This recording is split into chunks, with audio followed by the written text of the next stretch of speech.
Smith. Maybe a couple of seconds and I will.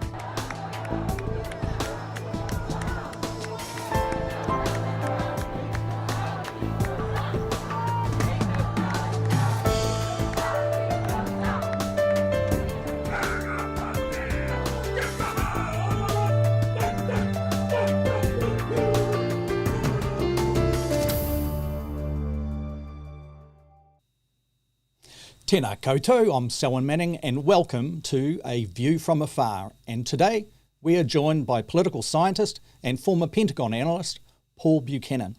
And we will discuss this week's revelations by Paula Penfold and the Stuff Circuit team that a New Zealand tech company with New Zealand government investment has been in business with iFlytec, a Chinese company alleged to be involved with surveillance of China's oppressed Uyghur people.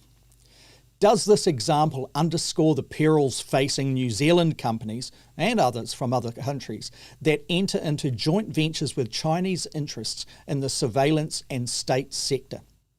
And should New Zealand government front up and provide answers as to how it came to invest in the New Zealand company that got into business with iFlytec? Also, halfway through this program, we will discuss the latest disturbing events occurring in Myanmar. What's caused the Myanmar military to once again overthrow a government and establish deadly totalitarian rule? But before we kick off this week's program, here's an invitation to those of you who are joining us live. If you are joining us via Facebook, Twitter, or YouTube, do feel free to make comments, and if you do, we'll be able to include your interaction in this debate. So, let's cross to Paul, who is waiting for us online. Good afternoon, Paul. Howdy, How you doing, Selwyn? Not too bad, Paul. Thanks again for your company. Now, this situation with respect to ethical investment, it's been brought to light once again by the Stuff Circuit investigative team, particularly presented by Paula Penfold. And it's, as I said in the introduction, it is challenging really New Zealand and particularly in the tech space, where we are sitting relating to this being involved with a totalitarian type of oppression that is occurring and widely reported inside provinces in China, and the Uyghur people are right in focus with this. Paul, how do you read the situation? I know that you've watched the documentary by Paula Penfold as well. And what do you make of this whole situation here? Well, so things seem to be coming to a head because the contradictions now between New Zealand's diplomatic orientation and its economic orientation when it comes to trade of all sorts are now increasingly contradictory. And so it's been interesting to see the convergence of several investigative streams. I mean, this is the latest one. It's absolutely damning. But remember, you and I have talked now in the past few weeks about the Air New Zealand working for the Saudi Navy. We've talked about dozens of New Zealand suppliers to the military-industrial complex of various countries around the world, including some with less than savory reputations. And so what it shows you is that the import-export regime, at least in the security field, and let's face it, mass surveillance is security, is really porous, if not designed to be so, then because technologies have simply outstripped what could well have been an archaic regulatory regime way back when. I will say, by way of backdrop, that the contradiction that I just mentioned stems from the decision made 30 years ago to reorient New Zealand foreign policy towards trade with non-traditional partners, which, in principle is very good. But what happened was, over the years, and particularly under the national government installed in 2008, there was a purge of traditional diplomats. Remember, New Zealand used to be very well known for its expertise in non-proliferation, the various conventions on chemical weapons and that sort of stuff. We were world leaders. Those diplomats, as they moved into their 50s, were purged. They're either given golden handshakes or simply told to go. and they were replaced by what I will unkindly call trade zealots. Yeah, Trade for trade's sake. I And see so the same thing. that's We saw the same thing. 2008 through, once again, the tensions between the diplomatic corps and the Foreign Affairs Ministry and also the trade wing. And we saw a move away from aid in the Pacific and aid overseas in other regions to a trade for aid type ethos that the national-led government of the early 2010 and onwards took. So I just wanted to just place that in the situation here so that some of the viewers overseas could see that. Yeah, no. It's good to have the elaboration. The deal is this. Each country has to develop its own foreign policy according to its domestic political requirements, its sense of ethics. I mean, there's a lot that goes into the mix. And that's crystallized in bureaucratic appointments within the Ministry of Foreign Affairs, and in this case, trade.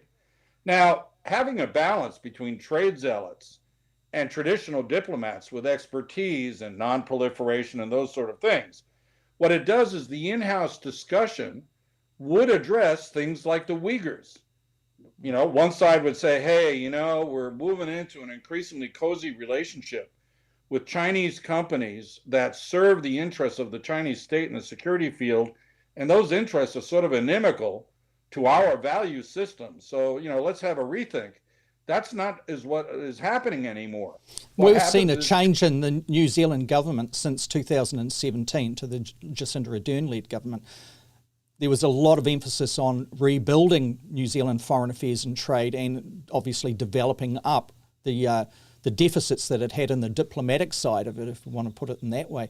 Are you seeing any evidence of that in real terms from the policy, or are we seeing still that the trade zealots, as you're defining them, are still perhaps the dominant factor or faction and also still in its ascendancy?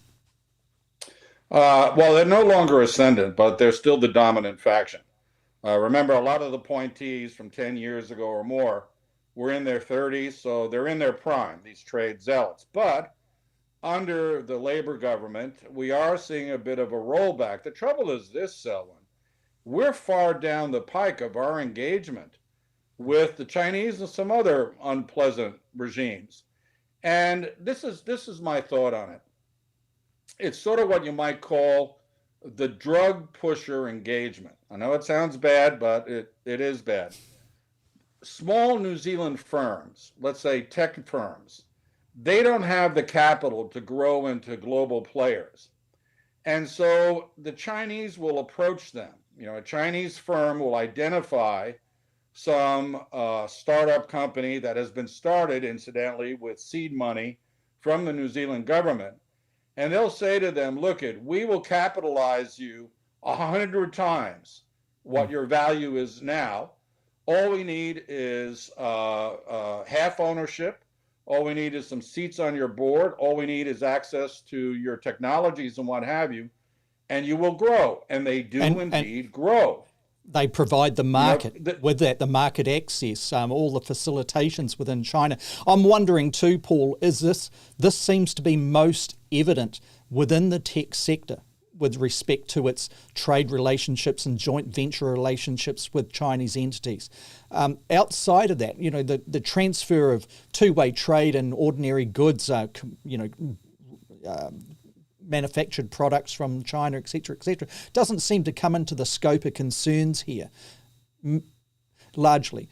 So is this the area where the government needs to focus and scope its concerns down into, meaning the trade areas, the IT sectors, and then certainly where they interact with companies that are in the surveillance and into the whole network or the oppressive chain, perhaps, of how we could determine it. We'll come to just having a look at what Paula Penfold and that team have put out in a moment, but let's address those issues first, Paul. You've identified it very well. This problem is a two-way street. It's about Chinese, in the first instance, penetration of New Zealand markets, let's say the dairy market, and then New Zealand exporters of technology and other things connecting with unsavory regimes. The more political sensitive issue is, in fact, the Chinese presence in the New Zealand domestic market, Why? Because that can become a voting issue every election year. Too many foreigners taking over, and the racists come out and the xenophobes come out and what have you. So that's a political hot potato. However, given the licensing regime, given the regulatory regime for exporters, the partnership of New Zealand high-tech firms with, and again, I don't want to bash the Chinese. We've been talking about Rocket Lab and the U.S. military.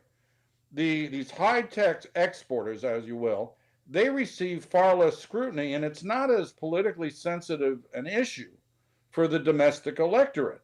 So what happens is you go from being a logistics supplier to a relatively benign thing, let's say voice recognition technologies for these little home assistants, to cooperating with Chinese firms that are engaged in heinous activities against the Uyghur, including mass surveillance, retinal scans, I mean, you name it, the most intrusive thing.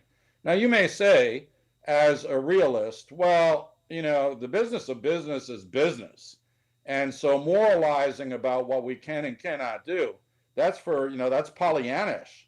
No, but the problem here is that we're a liberal democracy that publicly says that we champion human rights and the rule of law and that sort of thing. So we are violating our own foreign policy principles when we allow these companies to engage freely. Now, just on that point, the New Zealand government has been signalling this transition to business trade on an ethical basis. I think that's fairly well asserted now. So we've even seen the new Minister of Foreign Affairs, Nanaia Mahuta, for example, talking about fair trade, etc., although they're not showing up on this particular issue relating to the Uyghur issues that Stuff Circuit has put into scope. But Paul, I'd just like to pick up at this point and go to what the introduction to the documentary that Paula Penfold and her team have done. I'll just bring it up on screen here, and just start that going here. So, one moment.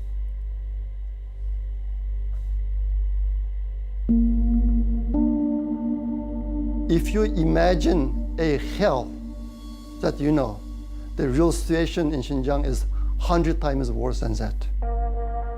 A dystopian surveillance state where every interaction can be watched, every conversation heard. There is no freedom for Uyghur people. Government workers sent to live in people's homes to monitor them. It's not like proper life you want to have. There's the human rights abuse in plain sight, and then there's the hidden. I lost contact with my family 3 years back. People rounded up and detained in internment camps, first-hand reports of systematic rape, torture, forced labour, forced sterilisation.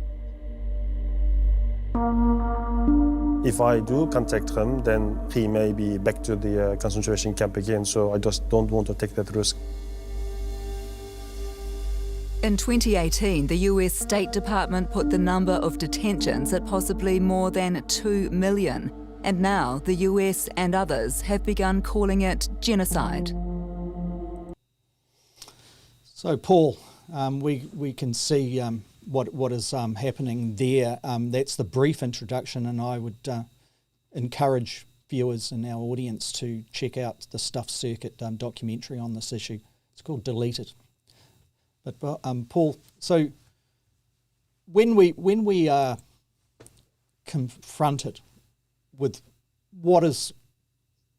there is an evidence base to what is going on with the Uyghur people at the hands of the more oppressive side of the People's Republic of China's regime there. And we're talking, many are claiming and stating it as genocide because of the stacking numbers of deaths, and we've got to underscore that reportage of this is extremely difficult. What do you believe the New Zealand government ought to do when it knows that it has been perhaps, willing to invest in New Zealand companies that are then joining in and in some ways complicit in what is going on over in China with the Uyghur people because of the technology and the advancements in the intellectual property they're providing. What should the New Zealand government do when it is seen and it's been reported and revealed that it has been involved quite deeply on this, and knowing what has been going on over in China? Well, what it should do and what it can do are two very different things. And they're two very different things for two reasons. The first one is that we're a minnow dealing with a whale when it comes to the Chinese economy and the Chinese influence in our lives, where they are our biggest trade partner. If they get irritated by some sanctimonious stance that we choose, or something pragmatic like telling the tech companies they're going to have to back off with these partnerships, the punishment meted out to us will be disproportionate to any offense that we've committed. And the Chinese have a track record of this, a track record with not just in Australia, but with regards to, for example, the Norwegians. I forget exactly what the Norwegians did that annoyed them, but there were punitive economic sanctions imposed on them for having the temerity to challenge, Chinese power. The second reason is that we are heavily influenced domestically in our politics, but also our corporate structure by Chinese interests. So inside of New Zealand, the will to confront the Chinese over human rights issues, particularly in the business class, is not as strong as you and I might hope it to be. I mean, academics, that sort of crowd who don't control money, sure, they're up in arms about the genocide on the Uyghur, and I do use that term because it's clear now that's exactly what it is, or ethnic cleansing, if you want to use another phrase. But the hard fact is that New Zealand is extremely dependent on Chinese trade, and it's extremely influenced by Chinese interests at home. So it's very unlikely that the government is going to move strongly to start imposing restrictions that could backfire. And you know what, Selwyn, just to make the larger point, this is more evidence of how the road to hell is paved with good intentions. New Zealand, like the United States under the Obama regime, believed that by engaging China economically in a free trade regime, by having the United States invite China to the World Trade Organization, that somehow, by osmosis, the Chinese would begin to democratize, that they would become fair players on the world stage, that they would somehow behave more Western, that they would accept Western values. So we see during the Trump administration years and the vacuum that's created, and China has actually morphed into quite a different beast, yeah? Yeah, it's just that the assumption here, again, I think about foreign policy and the basis for it. So there was a theoretical assumption rooted in something known as modernization theory, that if you gave them more free market capitalism, you engaged them with liberal democracies around the world, the Chinese and other authoritarians, again, I don't want to make this just about China, would somehow pass those influences into their political system. A new middle class would embrace democracy, all those sort of things. Had these theoreticians here at home, as well as in the United States, read their history a little better, particularly with regards to Latin America, they would know that bringing more capitalism to a country that hasn't had it does not necessarily bring democracy whatsoever. In fact, it tends to reinforce authoritarianism if that authoritarianism is institutionalized. Okay, and Paul, that's exactly what happened with regards to China. So now Yeah. we're facing the consequences of having engaged the Chinese, becoming dependent on them, and now trying to tell them that they need to ascribe to our values, or we're going to do, and at that point the question marks emerge. What I want to do is to revisit that issue about New Zealand's a small player, it's got a small voice, it's a minnow in this type of thing. I just bring to attention here that we're not alone in this, and human rights is an ideal, and what can be spoken of in those areas sometimes transcends the size of one's GDP and the population. But some of our security partners, of which we in previous episodes have discussed the perils and the difficulties of aligning foreign policy and diplomacy to the Five Eyes security networks. So that's something that we can just park. But if we look at what the United States has been doing with respect to the Uyghur people, just bringing up on screen there, we've got McGovern, Smith and colleagues reintroduced the bipartisan Uyghur Forced Labour Prevention Act. That's in the House of Representatives in the United States. So that it seems for their own national security, trade, etc. reasons, the United States is making a move on it. But so is Britain. So is Canada, so is Australia. Those are 4 members of the Five Eyes network, of which New Zealand is a part of. One would expect that New Zealand, on its strong human rights principles, is not voicing things alone. It can stand apart from those, but it can stand and sing the same chorus, if you like, albeit from its independent base. I'm not seeing a lot of that apart from 2 years ago, Jacinda Ardern, on a face-to-face bilateral meeting with the leadership of the People's Republic of China, addressed face-to-face the issue of the Uyghur people. But since then, I haven't seen a lot of movement from the New Zealand government. Do you think, I'll put it again to you, do you think that the environment is right now for New Zealand to speak stronger on this, in keeping perhaps with some of the strong measures that our partners have already done? I believe that they have to say something. Now, the trouble is, on the one hand, the Chinese have overextended themselves, and they've picked many fights now with an assortment of nations, but pretty much all of the liberal democratic community one way or another. So we have diplomatic cover if we begin to criticize the Chinese on their human rights record.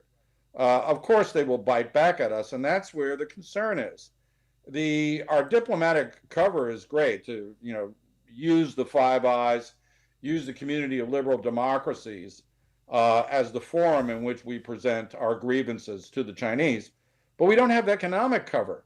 I mean, the U.S. is a big place. Even the Australians can resist a little bit, although they've been punished by the Chinese. We cannot. It's hurting. Yeah, we cannot. The United States, Britain and Canada are not going to come to our aid and pay our bills. You got it. See, that's it. The Five Eyes is an intelligence network. It does not extend to helping us out when our exports start rotting on Chinese docks. And there again, we get back to the dichotomy between the diplomatic and the economic. And in New Zealand now, I mean, I'm sincere when I tell you this.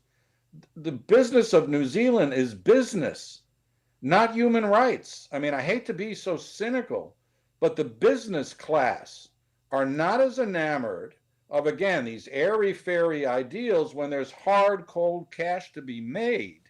And I think that, you and I straddle the fence. We understand business logics, but we're rooted in this fundamental principle known as the Universal Declaration of Human Rights. And so we can say, hey, the hard fact is you're going to have to give up a little bit of profit in order to make the point that the Chinese cannot profit from slave labor amongst the Uyghurs. And again, slave labor that in some instances may be directly tied to New Zealand through these various companies that are doing business with the Chinese. That's going to be a hard sell politically. I think our parliament, if we were to introduce a bill that was like the one introduced in Congress, I'd be really interested to see how the parties vote, because I'm telling you, I think both major parties may split internally over which way to go. Sure, the Greens will vote in favor of human rights, and good on them. Everybody else, I'm not so sure, because let's face it, their pockets are lined by, not completely, but are lined in some measure by sponsors that are associated with Chinese interests. Yeah, well put. Now, we've got a comment that's come in from Kevin Hester here, and I'll just address that. And Kevin says, I know it will never happen, but what does Paul think about Aotearoa New Zealand following a policy of neutrality to remove ourselves from being aligned to any of the superpowers? Well, I think it briefly worked after the non-nuclear declaration. And so I think that had we stuck to that line, not necessarily going down the trade route that we did, because I think we were inevitably going to find problems with some of our new trading partners, but we had to do it. The hard fact is that after 9/11, New Zealand quietly chose a side. And this was before the Chinese became a so-called threat. And they chose a side. They chose to reestablish their security ties to the United States in particular, but the United States-led security alliance, which is both military as well as in terms of intelligence. And that's where we are today. Kevin may remember, because I've said it publicly before, trying to get out of Five Eyes is like trying to get out of the mafia. I mean, once you're in, you think about all the proprietary secrets, the technologies. Yeah. It's not an easy thing to do. So he's absolutely right. The status quo of us being aligned security-wise with the so-called West, but more importantly, the Anglophone countries, is here to stay for the foreseeable future. And any move towards independence will result in punitive sanctions from the other side. We're worried right now about the leverage that the Chinese has on us economically. Think of the leverage that the United States and its Five Eyes partners have on us in terms of security. We won't get intelligence flows. I mean, all sorts of bad things can happen. I'm a big believer in plebiscites and referenda. One of the things that I love about New Zealand politics, other than, MMP and that sort of thing, is from time to time we have referenda on big issues. It doesn't always work out the way I want, but I think it would be very interesting, given the generational and demographic changes occurring in New Zealand as we speak, to have a referenda about non-alignment. Do we want to go one way or the other? Do we want to straddle that barbed wire fence? Or are we willing to compromise our material standards of living and to some extent our security in order to live truly free of the associations and the baggage that these linkages bring to us? It's a fair comment, Paul. We'll just take a quick break to thank our sponsors, and also we'll come back and we're going to discuss Myanmar.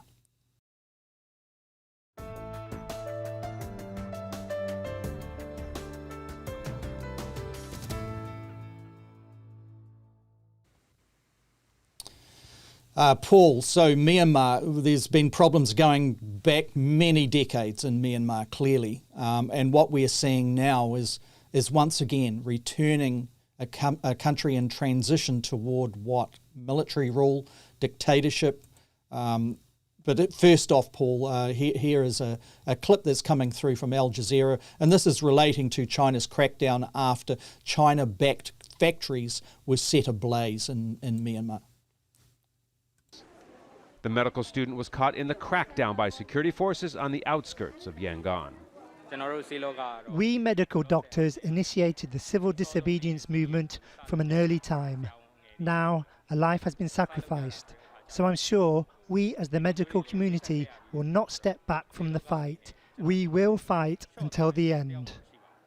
While security forces continued their crackdown, the junta also imposed martial law in 6 nearby townships of Yangon, prompting thousands to flee the industrial zone of iFlytec, the location of Chinese factories that were torched on Sunday, home to many migrant workers from across Myanmar. It's still unclear who started the fires. Now, Paul, what we're seeing there is China spoke very persuasively to the military leadership in the last few days, post China's assets, its people coming under, some would say, attack inside Myanmar. It has been, from what I can see around the diplomatic kind of exchanges, China has not spoken out against the military actually asserting itself and taking steps toward total rule in Myanmar, but more to try and protect its own assets, its own factories, its own labour force that's inside the country. What has caused this in Myanmar? The latest expression of this, Paul. What relationships will be affected by this, and where is it tracking toward? Is that total totalitarian military rule in Myanmar? No, I don't. But I'll say this: I'm very thankful that I have a background in regime transition analysis, and the reason I say that is because the political system of Myanmar in the 20-teens was determined by the 2008 Constitution, which, among other things, guaranteed 25% of the lower and upper houses of parliament to the military, and 1/3 of all state legislatures and governments also to the military appointees, active duty. And in the 2015 elections, the National League for Democracy, led by Aung San Suu Kyi, I'm going to call her Suu Kyi from now on, won a supermajority of 63%, and they ruled up until last year. Last year in November, they won 83% of the parliamentary seats. Now, the trouble there is that the veto power exercised by the military via its appointees is effectively put in check. And not only is that a corporate threat to the military's veto power over what the civilian government can do, but then Suu Kyi and her political allies attempted to engage in constitutional reforms that would further diminish the military presence in political life. Now, to be clear. So the elites within the military started to get sensitive to this move. They see it as a move against them, pushing them out of the way, aligning with more democratically aligned countries, particularly within the ASEAN areas, but also we know that the United States, through the US Treasury, going back 10 years, has been involving itself with a democratically elected government in Myanmar by capacity building, training people up. I know a person that was involved in doing exactly that on behalf of the US and New Zealand person in the taxation areas, like a tax commissioner type of position, getting them up to speed, if you like, so that they're repositioning and realigning. Has all of that gone? It could well be. I mean, we have to be very clear here. The politics of Myanmar are driven by ethno-religious and personality orientations. This is not about democracy, Selwyn. This is a quarrel amongst elite about the spoils. And the spoils are overseas investors coming in, and the hands of both the civilian elites and the military elites are out for a percentage of this expanding pie. And that's the trouble here, is that as the civilians attempt to grow their power vis-a-vis the military elite are the guys with the guns, and they can see that they're going to be hurt financially if this continues. And process of transition usually take 10 years or more, but we have to remember a very simple adage. They're all about 2 steps forward, 1 step back. What we're seeing in Myanmar today is a step back. I think the military has reckoned that it will survive this, that it can kill any number of people, in part because the divisions in the country don't allow for a full national protest movement. You know, a lot of these protests we're seeing are very, again, ethno-religious driven or personality cult driven. The key here, though, is the foreign interlocutors. The biggest investors in Myanmar are China and Singapore. Japan is a major investor, and they, quite frankly, are not interested in democratic accountability or transparency. They're interested in stability and certainty, and they're banking on the fact that the military will have the power to impose the stability of silence, get all these fractious people off the street, cut a new deal with the elite and say, okay, you see what happens when you overstep the mark with that talk about constitutional reform. And by the way, in the middle of all this is the complicity of the civilian elite with the genocide of the Rohingya. The military did the killing, But that military elite comes from the same ethno-religious and class background as the civilian elites. And the civilian elites did more than wink and nod about this genocide. Let's just say that they don't like the Rohingya either. And so it's like a murderer's convention. These guys do the actual killing. The other guys look all the way and put up a nice facade for Western countries who are offering developmental aid and say, oh, we're better than those guys over there. And they try to use it as leverage on the military, not to protect the Rohingya, but to expand their interests, corporate interests, vis-a-vis the military itself. It was bound to end in disaster. It was fraught from the get-go. And now we're seeing the results of it. So I'm not big on predictions, but the military has said that there needs to be a new constitution written. And for 1 year. Be, 1 year, they're saying 1 year, basically, to get what they want. Exactly. So that's what they're going to do. They're going to negotiate the terms of next year's transition back to democracy, such as it is. We may not see the same civilian players, or for that matter, some of the military players, but I can guarantee you this: unless there is a massive popular revolt, unless the Chinese, the Singaporeans, the Japanese withdraw their support for the military in this contest, then what we'll see down the road is a reassertion of what is known as the guarded democracy, a democracy where military has the ultimate veto power over civilian decision makings, and there's a precedent for this.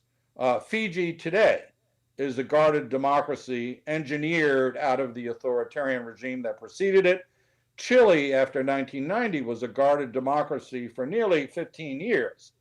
South Korea was a guarded democracy in the late 70s and early 1980s. So military authoritarians have studied their history, and they know if they can just outweight human rights concerns, if they have big actors as quiet supporters of their initiatives, then they can suppress with impunity, and no one's going to come and challenge them on their abuses.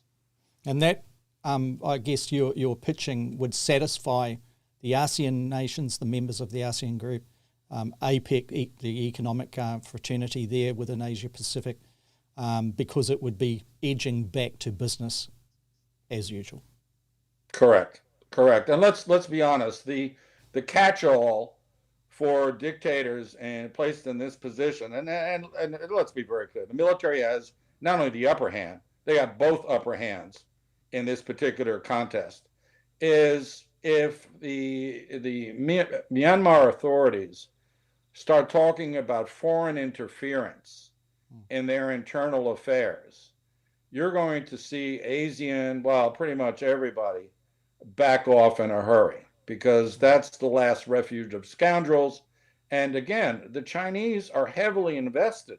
The Singaporeans, I won't talk about the military connection between Singapore and the Myanmar military, but there are big players involved in Myanmar that go beyond the Burmese themselves. So I see this situation resolving on military favorable terms. And we'll go back to something akin to 2014, 2015, before civilian politicians got too ambitious with their projects to the point that they provoked the military. I'm not saying the military is justified at all in what they have done, but seeing how that Constitution was set up and seeing the warnings the military was giving over the years that they shouldn't press their luck, I think it was both naive and somewhat reckless after the November election for the civilian, the NLP members to say they were going to revise the Constitution to strip the military of some of its powers. Bad idea. Okay, Paul, thank you for your company today. And just as we end the program and just bring in Kevin Hester has made a comment there, and he's referring back to your response relating to Five Eyes. And Kevin says, trying to get out of the Five Eyes, and he's quoting you here, Paul, trying to get out of the Five Eyes is like trying to get out of the mob. He says that's genius response, and thanks for posing that question for me. for answering that question for him. So on that point, thank you for joining us once again this week. We'll be back this time next week on Thursday around midday New Zealand time, which equates to around about 6 p.m. Eastern Standard Time in the United States. So thank you again for your attendance, and we look forward to you returning back next week. Until then, take care. Goodbye.